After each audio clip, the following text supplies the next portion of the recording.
Chapter number 8, Natural Resources. Human needs can be satisfied partially or completely through resources. There are thousands of elements in the nature, but we cannot call all of them resources. ठीक है, हमें जरूरत हो वैसी बहुत सारी चीजें हैं, बट जो हमें मिलता है नेचुरली उसे ही हम नेचुरल रिसोर्स बोलेंगे। जरूरत की बहुत सारी चीजें सबको हम रिसोर्सेज नहीं बोल सकते, है ना। Now these elements can be called resources only when these are utilized by man through his special knowledge and expertise.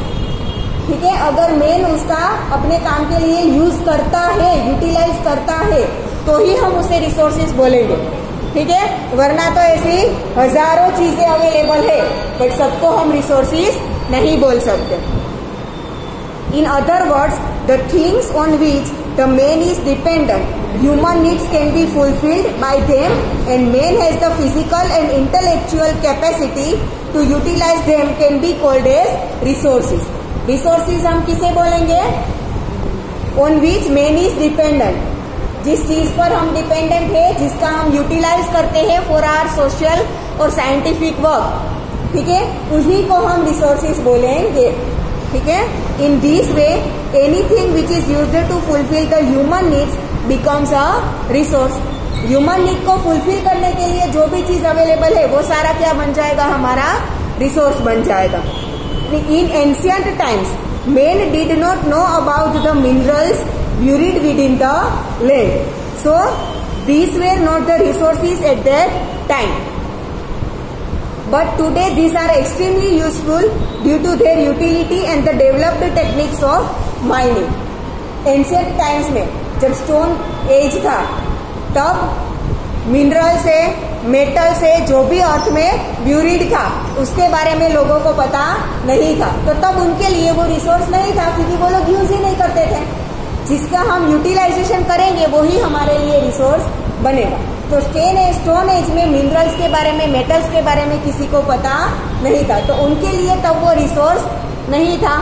ठीक है, जैसे जैसे लोगों को समझ में आता गया कि अर्थ में जो भी चीज ब्यूरिड है, ठीक है, अर्थ क्रस्ट में से हमें बहुत सारी चीजें मिल सकती है, माइनिंग की टेक्निक्स डेवलप होती गई, सबका यूज बढ़ता गया, वैसे ही अब वो हमारा रिसोर्स है, क्योंकि हम उसका यूज कर रहे हैं, और उसके बिना तो पॉसिबल ही नहीं है ना। मेटल के बिना लाइफ पॉसिबल है, चाहे वो कोई भी मेटल हो।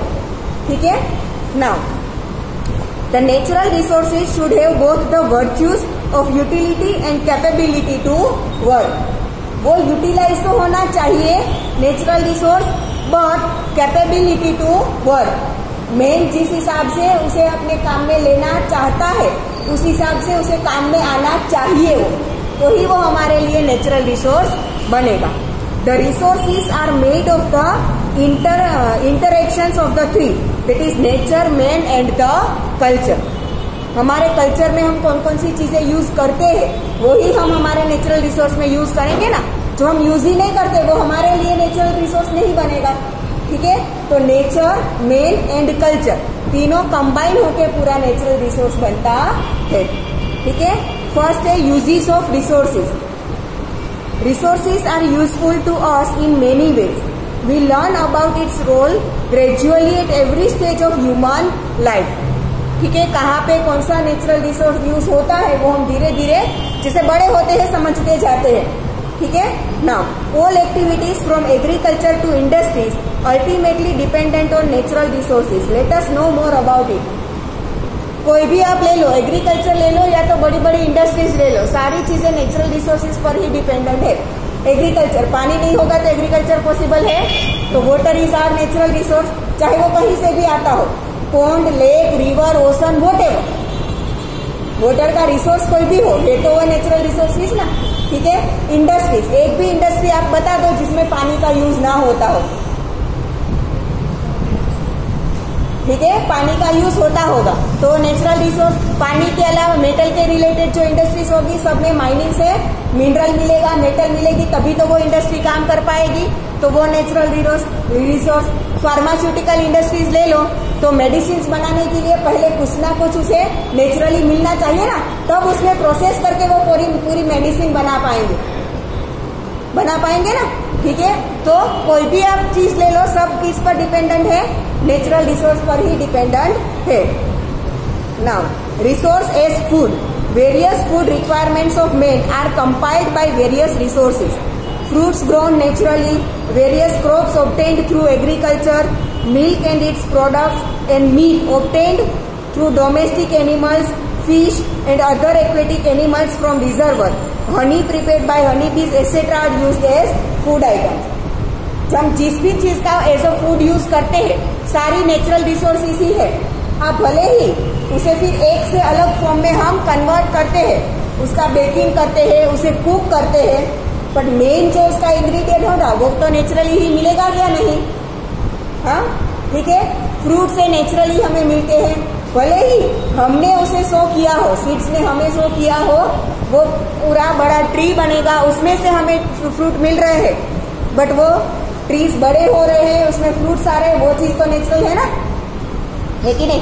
कोई भी क्रॉप है, उसका ग्रोथ नेचुरल है, फिर चाहे उसे हम किसी भी फॉर्म में, उसके बाद किसी भी फॉर्म में यूज करें, बट मेन इंग्रेडिएंट तो हमें कहाँ से मिलता है? नेचुरल। जो नॉन वेजिटेरियन होते हैं उन्हें भी मीट वगैरह मिलता है, फिश वगैरह मिलता है, चिकन, व्हाटएवर दे ईट, मिलता तो नेचुरली है ना। एनिमल्स को हम बड़े करते हैं, बट वो होते तो नेचुरली है ना, ठीक है। तो जो भी चीज एज अ फूड मिलती है, सब क्या है? नेचुरल है। Resources as a source of raw material, किसी भी इंडस्ट्री के लिए कोई चीज बनाने, चाहे वो कोई किसी भी चीज से रिलेटेड इंडस्ट्री हो, पर्टिकुलर अपनी प्रोडक्ट बनाने के लिए पहले उसे रॉ मटेरियल तो चाहिए होगा ना, तो वो रॉ मटेरियल उसे कहाँ से मिलेगा? नेचुरली। जैसे अभी मैंने थोड़ी देर पहले एग्जांपल दिया कि फार्मास्यूटिकल कंपनीज जब अपनी मेडिसिन बनाती है, तो मेडिसिन पहले बनाने के लिए नेचुरली कुछ इंग्रेडिएंट मिलने चाहिए, that is known as raw material, ठीक है। फिर उन पर प्रोसेसेस करके वो पूरी मेडिसिन बनाते हैं। Various goods obtained from forest, agro products, wool, hides and meat available from animals, mineral ores etcetera from the raw material for many industries, ठीक है। फॉरेस्ट में से बहुत सारी चीजें मिलेगी, कहीं पर वुड का यूज होता है, वुड में से क्या बनता है? पल्प एंड पेपर, ठीक है। चलो, हाँ, तो फॉरेस्ट में से जो वुड मिलता है, वुड का यूज कहाँ पे होता है?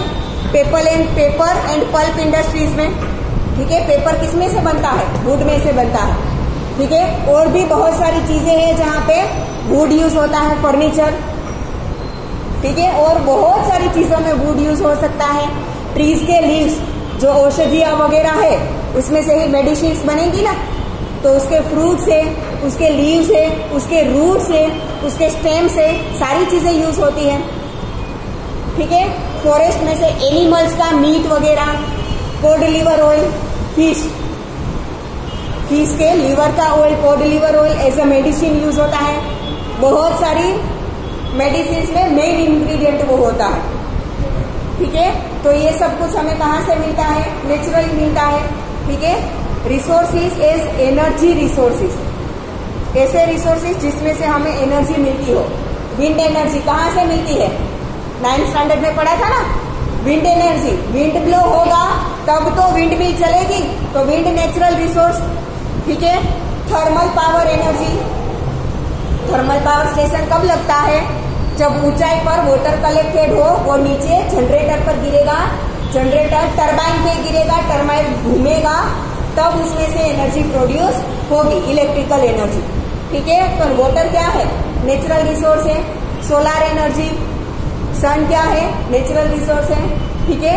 We use coal, petroleum, natural gas, जो अभी हम यूज करते हैं सबसे ज्यादा, coal, natural gas, petroleum. Natural gas और पेट्रोलियम किस में से मिलता है हमें? अर्थ क्रस्ट में से, ठीक है। कोल भी अर्थ क्रस्ट में से ही मिलता है। As fuel in industries as well as domestic fuel. Besides, energy can be generated through solar insolation, wind, sea waves, tides and ebbs and waterfalls, etc. ये सारे क्या है? Natural resources हैं। Types of resources. Resources are classified as follows on the basis of ownership. Private होता है ना किसी का, ठीक है। On the basis of ownership, on the basis of re-availability, फिर से वो अवेलेबल होगा या नहीं।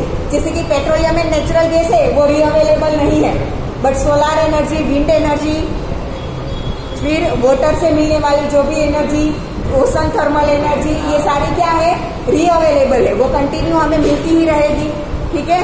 फिर on the basis of distribution centres, कौन सी एनर्जी कहाँ से डिस्ट्रीब्यूट हो रही है, वो डिस्ट्रीब्यूशन सेंटर से भी उसका एक क्लासिफिकेशन है। सबसे पहले individual resources owned by an individual और अ फैमिली। इंडिविजुअल रिसोर्सेज या तो किसी ने अपने अंडर ले लिया हो, उसकी ओनिंग में वो हो, लैंड एंड बिल्डिंग एटसेट्रा होते हैं ना। અહીંયા મારો આટલા વારનો પ્લોટ છે, આટલા એકરનો પ્લોટ છે, બરાબર, ખેતીની જમીન कोई पर्सन थी ओन करेली हो कि नहीं, बराबर। बिल्डिंग्स, ये मेरा घर है, तो ये सब कुछ क्या है, पर्सनल है। ठीक है, तो उसे बोलेंगे इंडिविजुअल रिसोर्सेज। फिर है national resources owned by a country और अ रीजन। ठीक है, हमारा इंडिया है तो इंडिया के मैप आप देखो तो जितना भी एरिया कवर होता है वो लैंड क्या है, इंडिया की अपनी है। ठीक है। फिर ओशन, सीशोर से, समुद्र किनारे से जितने किलोमीटर का तक का, कितने किलोमीटर का डिस्टेंस तय किया जाता है पता है किसी को? 30 किलोमीटर। ठीक है, दरिया किनारे से, समुद्र किनारे से 30 किलोमीटर तक का जो डिस्टेंस होता है ना, उतना ओशन या तो उतना सी उस कंट्री का होता है। उसकी आगे का अगर दूसरी कंट्री के 30 किलोमीटर तक आ जाते हैं तो उस कंट्री का माना जाएगा, अदरवाइज वो सारी कंट्री का कॉमन माना जाएगा। आया समझ में? ठीक है, तो हमारे सी शोर मतलब हमारे समुद्र किनारे से 30 किलोमीटर तक का जो सी में जो डिस्टेंस है, उतना जो ओशन है वो इंडिया का माना जाएगा। ठीक है, ऐसे डिवीजन किया गया है। नाउ आर्मी और इंटरनेशनल ट्रेड। आर्मी, हमारे कंट्री की जो आर्मी है वो हमारी पर्सनल है। इंडिया के मैप में मतलब इंडिया का एरिया जितना कवर होता है उतनी लैंड इंडिया की अपनी है। ठीक है। Now global resources, all physical और non physical resources which are used for human welfare. ये सारे क्या है, ग्लोबल रिसोर्सेज है। उसमें आता है resources of common ownership of all Nations of the world. जैसे कि ओशन, किसी भी कंट्री के 30 किलोमीटर तक जाओ, उसके बाद का जो ओशन है वो ग्लोबल ओनरशिप होगा ना, सारे कंट्रीज यूज कर सकते हैं। विंड ब्लो होती है, ठीक है, गुजरात में से या राजस्थान में से विंड पाकिस्तान में चली गई तो क्या हम उसे रोक सकते हैं कि नहीं ये इंडिया की ही विंड है, पाकिस्तान को नहीं मिलनी चाहिए? तो उसमें क्या है, ग्लोबल ओनरशिप। सनराइज आते हैं पर्टिकुलर किसी कंट्री के अपने होते हैं, नहीं होते, तो वो ग्लोबल ओनरशिप। आया समझ में? ठीक है। Now, resources can be classified as follows on the basis of their distribution. Distributions के हिसाब से कैसे उसे क्लासिफाई किया जाता है? Universal resources, useful gases in the atmosphere, that is oxygen and nitrogen. जैसे मैंने अभी बोला कि विंड, वैसे एयर भी क्या है, यूनिवर्सल है। उसमें जो गैसेज अवेलेबल है वो कोई कंट्री अपना खुद का नहीं बोल सकता उसे। ठीक है। फिर है generally available resources, that is easily available resources, land, soil, water, pasture land. ठीक है, land, soil, water, pasture land मतलब कि आप देखो तो एंटार्कटिका, जहां पे कोई ह्यूमन बीइंग आपको नहीं मिलेगा, क्योंकि वो कहाँ पे है, अर्थ के नॉर्थ पोल पर है, वहां पे ठंड बहुत ज्यादा होती है, तो वहां पे कोई ह्यूमन बीइंग नहीं है, पर एज अ कॉन्टिनेंट उसे डिक्लेयर किया गया है। तो वहां पर कोई भी कंट्री के लोग जाकर अपने हिसाब से काम कर सकते हैं, रिसर्च कर सकते हैं। ठीक है, वो किसी का अपना नहीं है, उसे क्या बोलेंगे, पेस्चर लैंड बोलेंगे। क्या बोलेंगे उसे, पेस्चर लैंड। ठीक है ना। Rare resources, those available at limited places, minerals like coal, petroleum, copper, gold, uranium etcetera. ये हर जगह पे नहीं मिलता। यहाँ पे आप खोदो, आपको पेट्रोलियम या तो गोल्ड या तो सिल्वर मिलेगा, या तो और कोई मेटर मिलेगा, कोल मिलेगा, नेचुरल गैस मिलेगा, जरूरी नहीं है। पर्टिकुलर किसी किसी जगहों पे ही वो मिलता है, और जिस कंट्री के पास ये मिलेगा वो उसकी ओनरशिप होगी। ठीक है, फिर वहां से वो एक्सपोर्ट कर सकता है। ठीक है, now solitary resources, minerals available only at 1 or 2 places in the world। ठीक है, ऐसे रिसोर्सेज जो पूरे वर्ल्ड में सिर्फ कई कई जगहों पर मिलते हैं, तो उन पर सबका हक होता है, वो कोई कंट्री अपना करके नहीं रख सकता। हाँ, फिर वहां से ट्रांसपोर्ट करने के लिए जो भी खर्चा होता है वो पर्टिकुलर कंट्री का अपना होता है। ठीक है, जैसे कि पेट्रोलियम अभी आप देखो तो सऊदी अरेबिया में सबसे ज्यादा मिलता है, तो वहां पे पेट्रोलियम बहुत चीप होता है, सस्ता होता है। क्यों? क्योंकि वहीं पे मिलता है तो ट्रांसपोर्टेशन का खर्च बहुत कम होगा कि नहीं। ठीक है, हमारे यहाँ पेट्रोल डीजल मतलब कि जो पेट्रोलियम प्रोडक्ट्स है वो कॉस्टली होती है। क्यों? क्योंकि वहां से लाने के लिए जो भी खर्चा होगा ऑब्वियसली वो पे किसे करना पड़ेगा, गवर्नमेंट को पे करना पड़ेगा। गवर्नमेंट जो पे के लिए लाएगा वो मनी लाएगा कहाँ से? हमारे पास से ही लाएगा ना।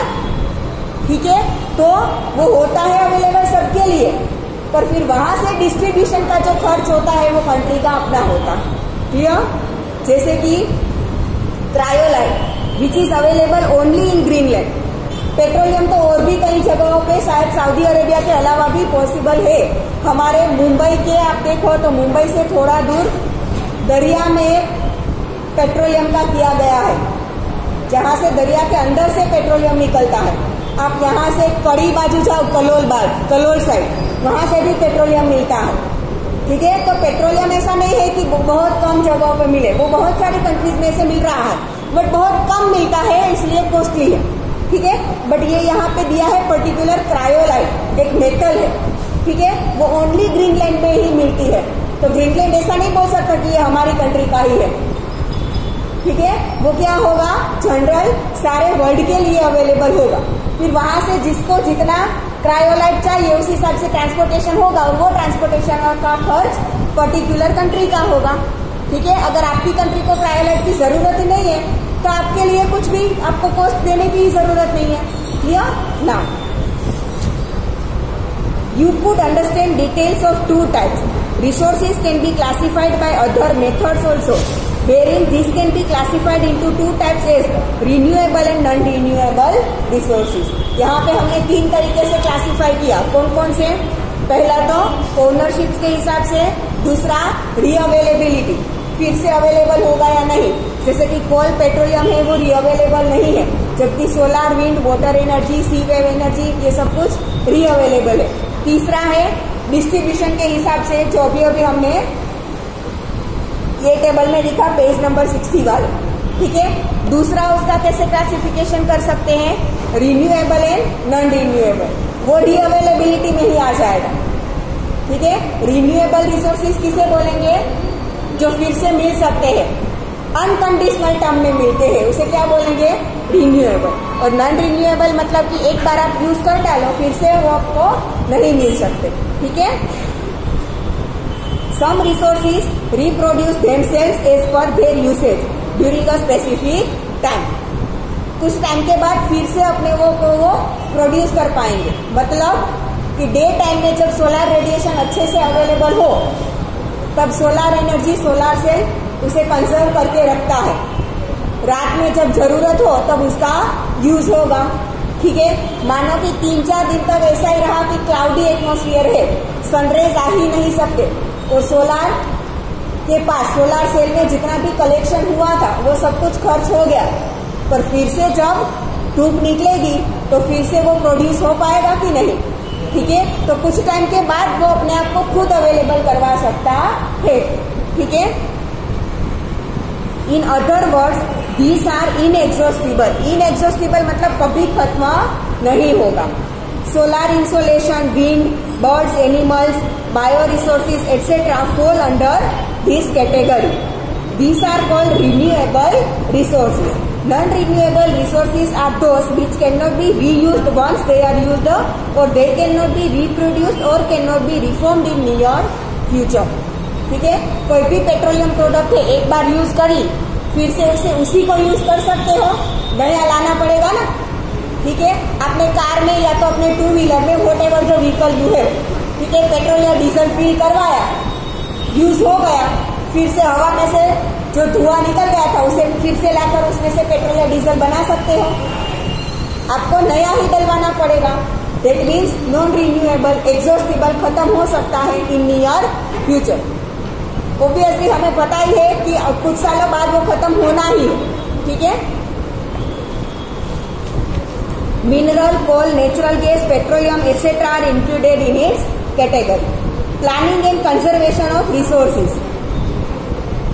Human needs are unlimited while the resources are limited। हमारी जो नीड है वो अनलिमिटेड है, कभी खत्म ही नहीं होती, ज्यादा से ज्यादा चाहिए ही है हमें, ठीक है। और रिसोर्सेज कैसे हैं?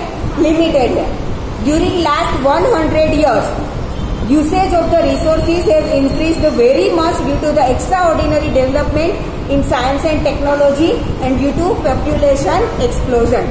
पॉपुलेशन की वजह से, साइंस और टेक्नोलॉजी में डेवलपमेंट की वजह से जो नेचुरल रिसोर्सेज है उनका यूज बढ़ता ही जा रहा है। और लास्ट 100 years से तो ये बहुत ज्यादा हो रहा है, क्योंकि उससे पहले इतना साइंस और टेक्नोलॉजी डेवलपमेंट नहीं था, ठीक है। Severe implications will have to be experienced in future if a serious thought is not given to this matter। अगर इसके बारे में अच्छे से सोचा नहीं गया तो हमें इसकी भरपाई करनी पड़ेगी, मतलब जैसे अभी हम यूज कर रहे हैं वैसे अवेलेबल नहीं होगा।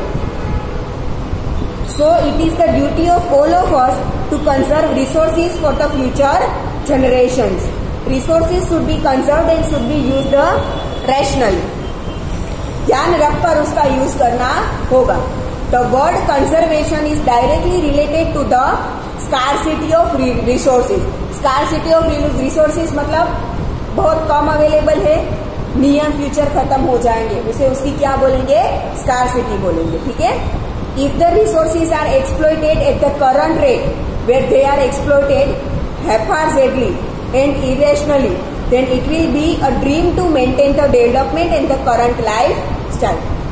रिसोर्सेज अभी जितनी स्पीड से यूज हो रहे हैं, ठीक है, जितने टाइम में जितने रिसोर्सेज यूज हो रहे हैं उतनी ही स्पीड से अगर हम कंटिन्यू करते गए तो हमारी अभी की जो लाइफस्टाइल है वो हमें नियर फ्यूचर चेंज करनी पड़ेगी, क्योंकि रिसोर्सेज अवेलेबल नहीं होंगे, ठीक है। जितना मन चाहे, जहां मन चाहे व्हीकल एक्सीलरेटर दिया और चल दिए, ठीक है, ऐसा नियर फ्यूचर में नहीं हो सकेगा। हाँ, अलग टाइप के व्हीकल्स जो पेट्रोल और डीजल के बिना चलते हैं उनका डेवलपमेंट अगर हुआ ज्यादा तो हो सकता है। अभी तो है electrical car, electrical 2 wheelers available है, बट वो कितने चलेंगे वो भी नहीं पता, ठीक है। जितना हम पेट्रोल और डीजल से चलते हुए व्हीकल्स यूज कर सकते हैं उतना वो कर सकते हैं या नहीं वो तो इस्तेमाल करने के बाद ही पता चलेगा ना, ठीक है। सक्सेसफुल कितना होगा वो भी देखना पड़ेगा। अभी तो ज्यादा सक्सेसफुल है, अभी तो सक्सेसफुल है क्योंकि बड़े बड़े सिटीज में, अभी हमारे अहमदाबाद में नहीं है, पर बड़े बड़े सिटीज में जैसे थोड़े थोड़े डिस्टेंस पर पेट्रोल डीजल के लिए पेट्रोलियम वो होते हैं ना, ठीक है, पेट्रोल स्टेशन होते हैं, वैसे इलेक्ट्रिकल चार्जिंग के लिए आपके व्हीकल को चार्ज करने के लिए ऐसे इलेक्ट्रिकल स्टेशंस भी बनाए गए हैं,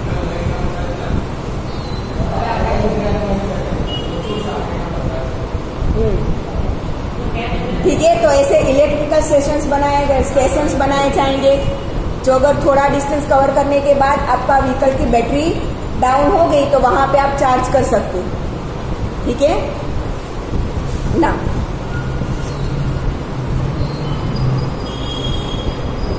The word conservation is directly related to the scarcity of resources।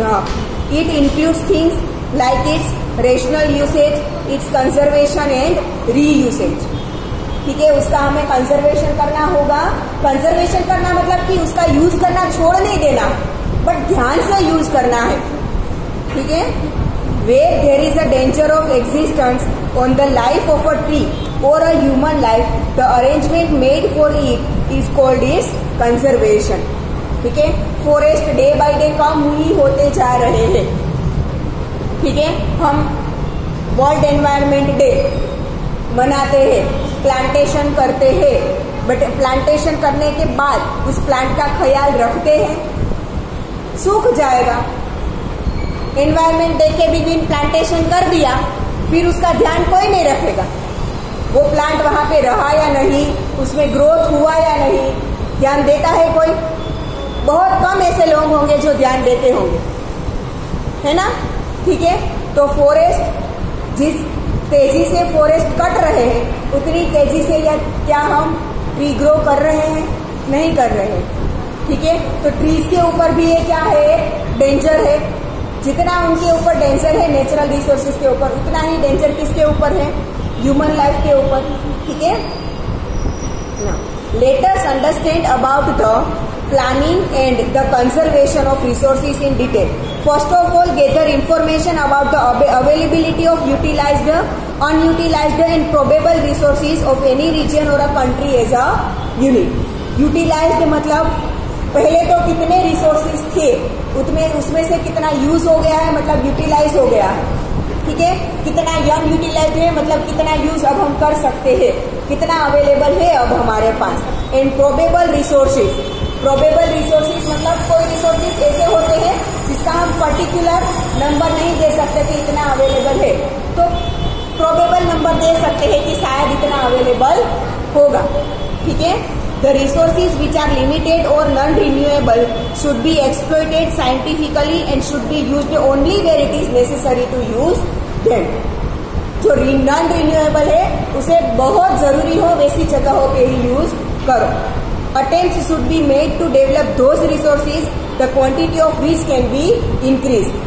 ठीक है, जैसे कि अभी हम कुकिंग गैस का यूज करते हैं, ठीक है, एलपीजी या सीएनजी का हम यूज करते हैं, तो उसकी जगह पे अगर हम सोलार कुकर का यूज करें, दैट मीन्स क्या हुआ?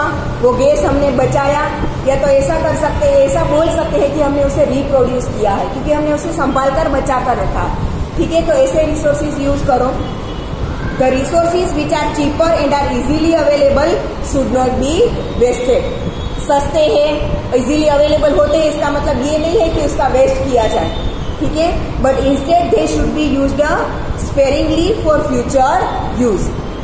Those resources which are in limited quantity should be conserved. Finding its alternative option through technical development is favourable in long term. जैसे कि अभी ऑप्शनल ऑल्टरनेटिव, जैसे अभी थोड़ी देर पहले मैंने एग्जांपल दिया कि डीजल या पेट्रोल से चलती हुई कार की जगह पर इलेक्ट्रिकल कार का यूज करो। ठीक है, क्योंकि कुकिंग के लिए जो एलपीजी स्टोव है या तो आपके घर पे पाइपलाइन आती है गैस की, उनका यूज करने की जगह पे सोलार कुकर का यूज करो। ठीक है, सोलार वाटर हीटर का यूज करो।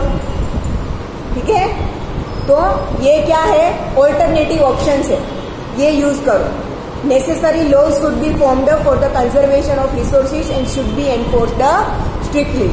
हमारे जो भी नेचुरल रिसोर्सेज है उसे कंजर्व करने के लिए स्ट्रिक्ट लॉज अप्लाई होने चाहिए। जैसे कि अभी है, फॉरेस्ट के ट्रीज कोई भी जाकर कहीं पे भी जाकर काट नहीं सकता, फॉरेस्ट एनिमल है उसका शिकार नहीं कर सकता, उसके लिए स्ट्रिक्ट लॉज बनाए गए हैं। Citizen should be well acquainted with all the facts associated with the rational usage of resources and a public awareness should be cultivated. हमारे जो नेचुरल रिसोर्सेज अवेलेबल है जो कि नॉन रिन्यूएबल है, उनके बारे में लोगों को अवेयर करना चाहिए, उनके बारे में लोगों को नॉलेज देना चाहिए, ताकि जिनको पता भी नहीं है वो भी उसका रैशनली यूज करें, मतलब ध्यान रखकर यूज करें। ठीक है, यहाँ तक आज रखते हैं। सॉइल फॉर्मेशन से हम नेक्स्ट लेक्चर में देखेंगे।